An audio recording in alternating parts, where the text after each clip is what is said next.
Hello and welcome to FPL Mate, your best mate for fantasy Premier League content for the 2020-21 season. My name is Dan and it's been a crazy couple of days in the world of football. I really wasn't feeling like talking about fantasy football yesterday with everything that was going on, though thankfully now everything does seem to be resolved, so we can move on with our lives, we can continue as we were, we can carry on enjoying fantasy Premier League for many years to come, I hope, guys. Yeah, we're going to do a buy, sell, keep, avoid video today. I know we usually do those on Tuesday, but we've shifted it back just because of everything that's been going on, but we will still have some lovely, great tips for you in this weird week of football. But guys, quickly before we do start the video, quick word from the sponsors today, which are of course OneFootball. Now for those of you who don't know what OneFootball is, it's a great app/website for all things football. I personally like to use the OneFootball mobile app to check on team lineups, sort of checking out the stats, sort of some of the games I'm not watching perhaps. Really interesting, really easy to use, and really convenient. Also got transfer rooms on that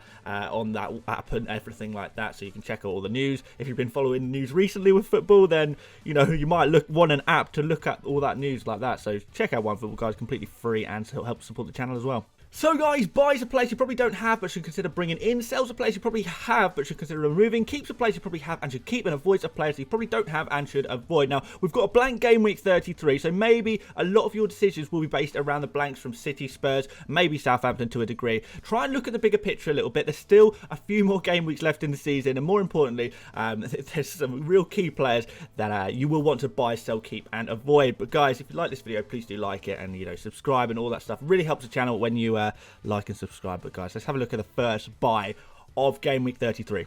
So my first buy is Iheanacho. Now, I really wanted to put in Greenwood in here, but I guess he would be, I would probably say, my #1 transfer target right now. But obviously, we spoke about him a lot last week and invited you to bring him in. Those of you guys who actually did go for Greenwood, congratulations. Obviously, that has gone really well. So yeah, congratulations to us all for calling that one, I guess.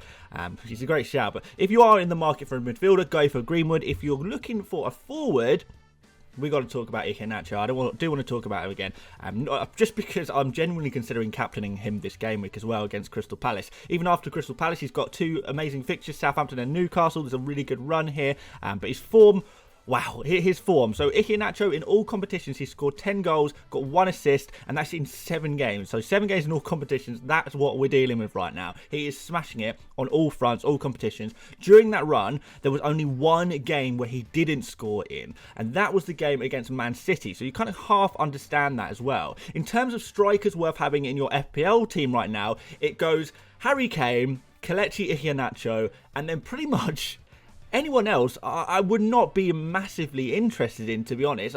No, there's no other important player. These 2 are kind of the essential forwards that you have to have in your team. And this week, Kane's not even playing, which means it's all about Iheanacho in terms of forward options in this particular game week.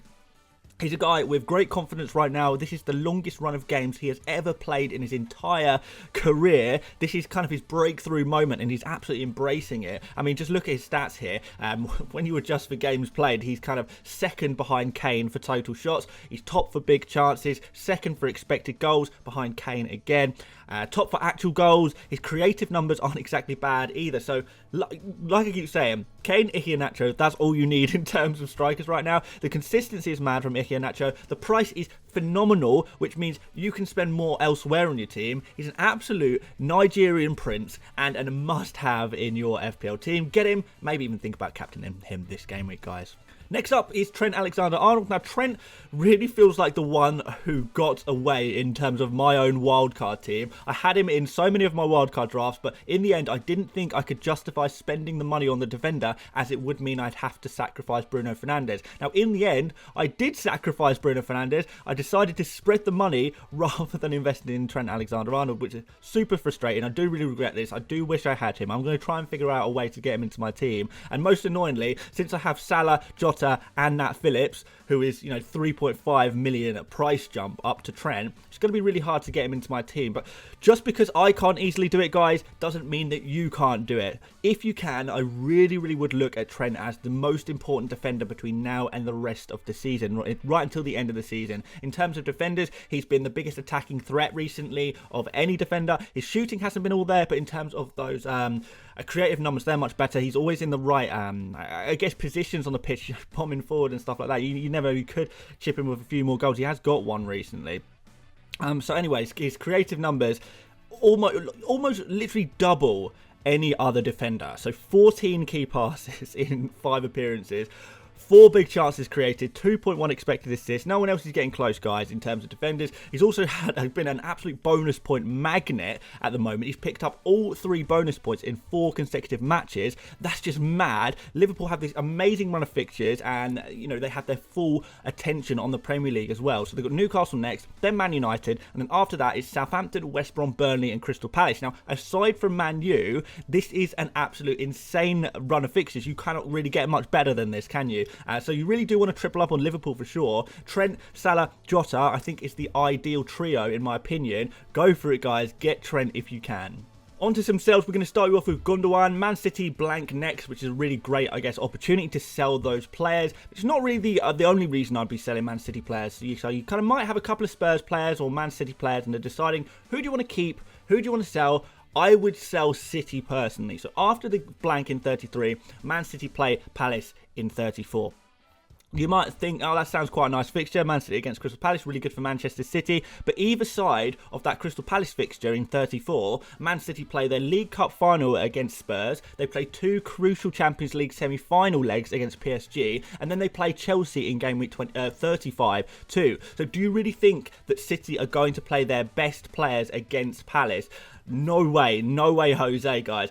I've said this kind of before, I've said it again. City, they're going to be just going through this insane period of heavy rotation. It's going to be so difficult to predict long term. No City asset is safe right now. In particular, I would get rid of those midfielders just because there's so much choice for alternatives. I spoke about Greenwood as a buy last game week. He smashed it at the weekend. I'm sure that's a player you'd rather have than Gündogan right now.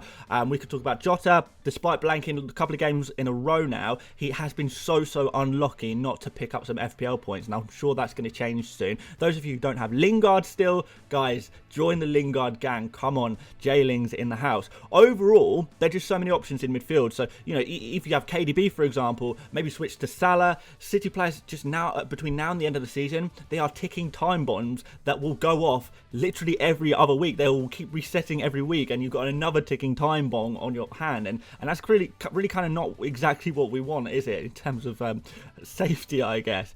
You're just going to get burnt over and over again. But Gündogan, he's not playing in that position that we like. His stats are not that good anyway when he is playing. I just think he's got to go spruce up your midfield with a new player. Right, next sell, Aaron Cresswell. I've said this a bit before on this channel. I don't know if I've actually specifically spoken about this in a buy, sell, keep, avoid video, but I just kind of haven't trusted West Ham's defence in absolute weeks. Since I've distrusted them, they've kind of only proven me right and solidified that opinion, I guess. West Ham were looking pretty weak defensively before Declan Rice then got injured. It's just kind of been like free fall since then. They've conceded 2 or 3 goals in every single one of their last 4 games. So in the last 4 games, two of those games they conceded 2. The other 2 games they conceded 3. That's an insane amount of goals to be conceding, guys. 10 goals in 4 games. That's minus points for defenders all over the place, and that's not what we really like. So in general, West Ham defenders got to go, partly because they got Chelsea next, which that's not ideal, partly because their style of football means they are conceding against anyone, and I say this as a huge fan of the way West Ham are playing. So why am I picking on a lot of people's season favourite, Aaron Cresswell? Well, he's been great generally. He's really had a fantastic season. But firstly, since the return or reintroduction, I guess, of Masuaku, that means Cresswell is playing as a left-sided centre-back. And when people say, okay, maybe the clean sheets won't be there, but we like Cresswell for his creativity and getting some assists, he's really going to struggle to create too much in a fast-paced counter-attacking style from that position. Of course, he will still have the set pieces, but when you look at the creative numbers, how many crosses, how many final third passes he produces when playing at centre-back compared to at left-back, it's just nowhere near the same. It's not been very good recently in general, just the style of football the West Ham are playing. It's just not really worked for Aaron Cresswell. You know, he is creating a couple of big chances, not a lot of chances overall, but the chances he does create are kind of, some of them are big chances because they're coming from these set pieces, which sometimes can pay off. But what we really end up having here is a very, very expensive centre-back who takes corners, indirect free kicks, playing for a team that is very, very weak defensively. And if you're paying a lot of money, you kind of do want to have multiple avenues, or you know, at least have solid for clean sheets and or regular attacking returns. I don't know, or really good fixtures, something like that. There's just not enough there for Cresswell right now. If the price was different, I think maybe you would keep him. But if you have the spare funds to move from Cresswell to Alexander-Arnold, for example, I would definitely do that, guys. On to some keeps. We're going to start you off for Harry Kane. I just feel like you should just hold Harry Kane through the blank game week 33. In game week 34, Spurs play against Sheffield United. That's kind of a team that have not only been incredibly poor, but they're now officially relegated. Spurs under new temporary management. They may have a new manager bounce. They may play a bit more attacking-minded football. Most importantly, Spurs at that point in game week 34 will have completed their League Cup run in victory or defeat. We don't know yet. They will only have the Premier League left to play in. So we're going to want to have Kane back for 34. I think we can all agree on that. They're going to be chasing Champions League football. When you transfer out a player with the intention of bringing them back in, because we are going to be wanting to bring Kane back in for 34, that you've got to think about it in a way that it costs 2 transfers. If you end up taking hits between now and the end of the season, then the true transfers to take a player out and back in again, that's really essentially costing you a -8, isn't it? It's costing you 8 points. Worse still, if you transfer Kane out and then start to redistribute your money this game week, for example, maybe you bring in a new expensive midfielder or a defender, for example, then suddenly you've left yourself in a situation where it's very difficult to get Kane back. And that's when you truly are going to be in a nightmare. Maybe you're taking -4s, -8s just to bring Kane back into your team. Now, obviously, that's a worst case scenario. The best case scenario is you just swap Kane out for someone else for one game week only and then swap him back. It's still cost 2 transfers, but at least that's it. I would only recommend doing this if the rest of your team is perfect, just how you like it. However, I would imagine that that's not the case for most of us, myself included, and to be honest, there's not really that many strikers I'd rather have other than Iheanacho, I guess. There's always there's always another transfer target on my radar, guys. I don't think my team is perfect. I'm imagining most of your teams you're not 100% happy with. In which case, just keep Harry Kane. He's just the player you just got to keep in your FPL team, because in 34, it's just going to be it's going to be good for him. It's going to be good for him, guys. Against Sheffield United, captain all day long. My next keep is Bamford. Now, I was thinking about what Leeds player I would put in here, because if I still had Leeds players at this point, I think I would be keeping them now. I think this is the point where you may as well keep the Leeds players. Obviously, Leeds play Manchester United next, which we know is a tough game. But after that, though, it's Brighton, Spurs under new management. Who knows what's going to happen there? And then they finish off with great fixtures against Burnley, Southampton and West Brom. So this is the point where I would say I'm not going to sell my Leeds players. Overall, you would say from this point on, maybe from next week on, generally speaking, Leeds got pretty good fixtures. I think that's pretty fair to say. If you sold all of your Leeds players now, perhaps you'd want 1 or 2 back later on, at least. We did see last night, the night before, Liverpool against Leeds. Leeds it seemed like they had something to prove. They really played well second half. Maybe they could have had a couple of goals. Bamford in particular, he could have easily scored, and you can kind of see that from the stats on screen, with his big chances and the pretty high expected goals there as well. 2.05 expected goals, 5 big chances. There's some chances created there as well. He is kind of underperforming a little bit. Perhaps he can catch up with that in his final run. Now, usually I'm team Rafinha in terms of Leeds attacking assets, but I would be a little bit more sympathetic towards selling Rafinha, just because there's so many great cheap midfield options right now. I mean, I've spoken about them all video long: Greenwood, Lingard, Jota, Bowen, Mount, whoever. In terms of forwards, in Game Week 33 in particular, who else would I realistically want? Iheanacho, but then who? There's just not that many forward options, so you may as well kind of keep Bamford unless you are transferring him out for Iheanacho, in which case that would be much more understandable. So if you have Bamford, he's probably actually one of your better bets in terms of strikers that you'd want anyway. So I really would just keep him, sell another striker, just not Kane, obviously. Finish you off with some avoids, guys, and we'll start you off with Vardy. I don't think Vardy is necessarily a bad pick right now. Leicester do have some great fixtures, and they're in some okay form. My issue is that I don't think Vardy, I just don't, it's not that I don't think he can pick up points, but is he better than Iheanacho? We've spoken about Iheanacho already. You've seen the stats. Look at Vardy in comparison. In 6 appearances in the last 5 game weeks, he's had 9 shots, just 4 on target, 6 in the box, 1.61 expected goals. That's not very good. 0 goals, full stop. Fair enough, he's had a few assists. Maybe he's taken on a bit more of a creative role, but that's not really that good for fantasy when we're talking about strikers. The points are always in the goals. And when you look at that XG on screen, or XG plus XA, it looks pretty good, but that's mostly just from the assist. So then you have Iheanacho, half the price, better form, scoring more, getting non-stop better goal-scoring opportunities. You have to ask yourself, why pay premium for Vardy? And do you really want to double up? Especially if you've got Kane up front as well. You're going to do Kane, Vardy, and Iheanacho. That seems a lot of money up front. And maybe you might want to reconsider moving some of the money to midfield or defence if that is the situation you're in. Maybe you're going for Vardy as a 1-week punt over Harry Kane and you're going to switch it back. Spoke a little bit about that before. I don't know if I'm super confident about that one. Either I think I would probably just rather keep Kane, to be honest. I just think, yeah, maybe if you got rid of a Man City player, you're looking for a Lacazette replacement. I don't know what the thinking is behind bringing in Vardy. A lot of people are doing it. I would say that the most expensive player isn't always the better one. In terms of a striker that you're going to want long term, I don't really think Vardy is going to be it. If you have a little bit of spare money, you don't have to spend all of it. There are other cheaper strikers that I'd rather have. I'd rather have Bamford for the rest of the season. I'd rather have Iheanacho for the rest of the season. I'd much rather have Kane for the rest of the season. And then we can go on from there and look at some other players, maybe Cavani, and maybe Lacazette when he's back. I don't know. But yeah, the more expensive player is not the better one. You can't always assume that high prices means good player. If kind of Vardy and Iheanacho were both 8 million, if you didn't have any preconception about the value, you would just go for Iheanacho every single time. So if you are making a decision between Vardy and Iheanacho, it's a no-brainer as far as I'm concerned. And then as for the double up, I guess that's up to you. You could go for it if you want, I guess. But yeah, that's a lot of money to spend up front if you are going to keep Kane. My final avoid is Dallas. I'm going to cautiously put Dallas on the avoid list again today. I think you can perhaps wait one more game after this game against Manchester United. That is Dallas buying time.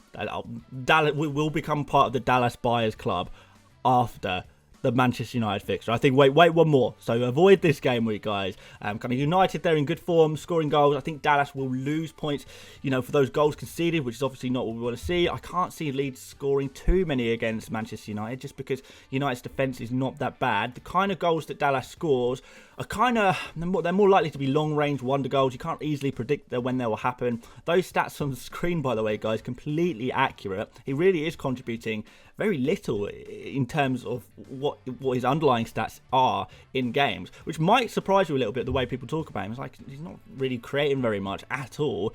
He's taking the odd shot, but they're not really high-quality chances or anything like that. And I kind of mentioned this last week. When you look through Dallas's decent game week scores, they're usually against the weaker teams where you can grab a goal or an assist, maybe pick up a clean sheet and grab the bonus points as well.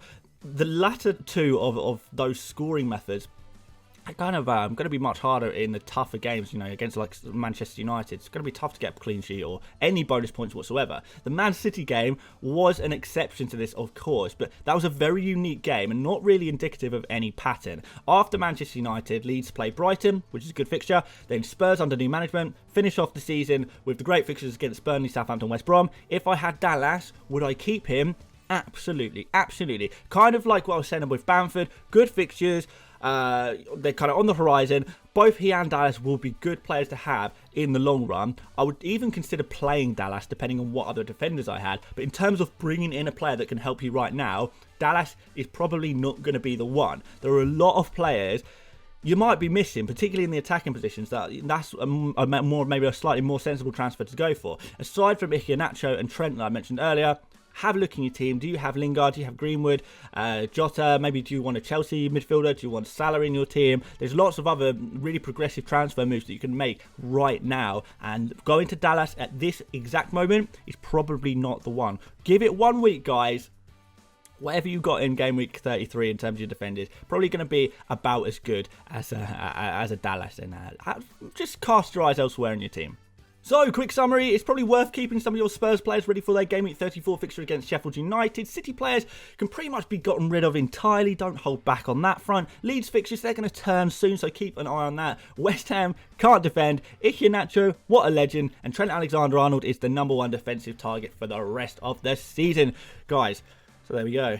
Thanks for watching, guys. As I say, if you can like the video, it really, really does help the channel so much during this quieter period of FPL content. Subscribe as well if you're new around here. That would be really appreciated. I will see you tomorrow for a video about my personal team. I've just about decided on my transfers for the game week. I think maybe that will change before tomorrow, but we'll update you all about that tomorrow. Follow me on Twitter, Instagram, join my mini league, whatever. All links in the description. Check out OneFootball. Other than that, guys, thanks for watching, and I'll see you later, mates. Bye-bye.